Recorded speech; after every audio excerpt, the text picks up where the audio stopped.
Merhaba. Bugün çok heyecan verici bir konuda konuşacağız. Yapay zeka. Öncelikle yapay zekayı tanımamız lazım. Yapay zeka, bilgisayarların veya makinelerin insanların yaptığı işleri yapabilmesini sağlayan bir teknoloji. Mesela bir bilgisayarın doğru cevapları bulabilmesi veya bir robotun senin gibi düşünmesi. Bu aslında yapay zekanın en temel tanımı. Ama hemen korkma. Yapay zeka kötülük yapmaz. Sadece hayatı daha kolay hale getiriyor. Şimdi hayatımıza nasıl girdiğine bir bakalım. Hepimiz telefon kullanıyoruz, değil mi? Telefonlarımızda sürekli kullandığımız bazı uygulamalar var. Mesela YouTube. YouTube ne tür videolar izlediğimizi öğrenir ve bize önerilerde bulunur. İşte bu yapay zekanın işidir. YouTube bizim ne tür videoları izlediğimizi analiz eder ve buna göre yeni videolar önerir. Yani yapay zeka bizim zevklerimizi anlamaya çalışıyor. Bir başka örnek. Google. Google eğer en iyi pizza tarifi yazarsan hemen en iyi sonuçları sana gösterir. Google yıllarca insanları gözlemleyerek hangi bilgilerin doğru ve hangi bilgilerin önemli olduğunu öğrenmiştir. Peki ya eğitim?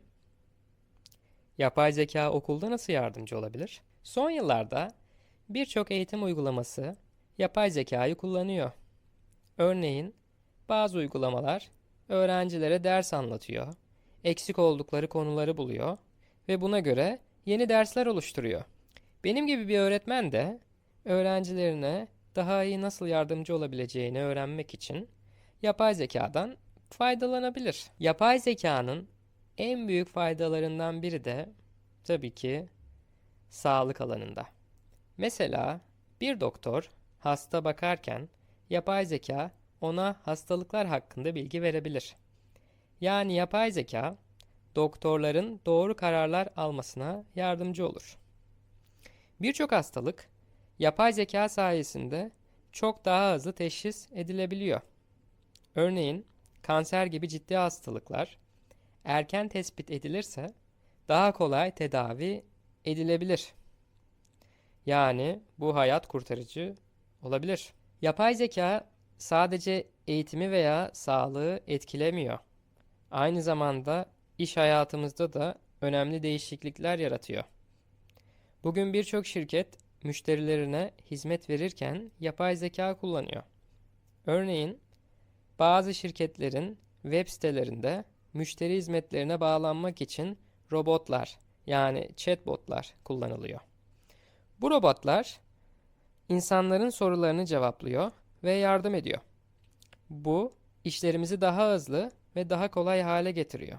Ayrıca yapay zeka sayesinde fabrikalarda insanlar yerine robotlar bazı işleri yapabiliyor. Bu da şirketlerin daha verimli çalışmasını sağlıyor. Yapay zeka gelecekte hayatımızda nasıl bir yer alacak?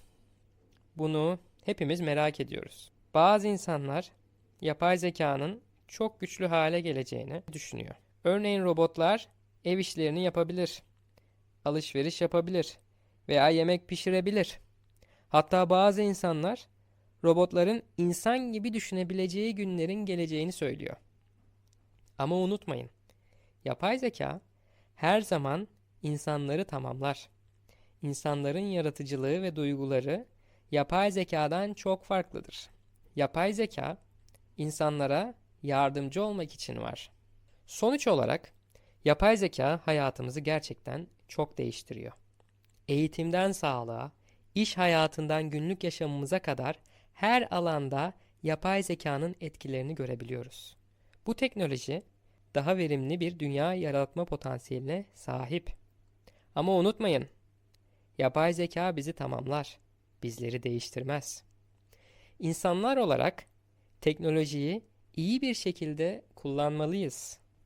Yapay zeka hakkında daha fazla konuşmak istersen yorumlarda görüşlerini yazabilirsin. Videomu izlediğin için teşekkür ederim. Bir sonraki videoda görüşmek üzere.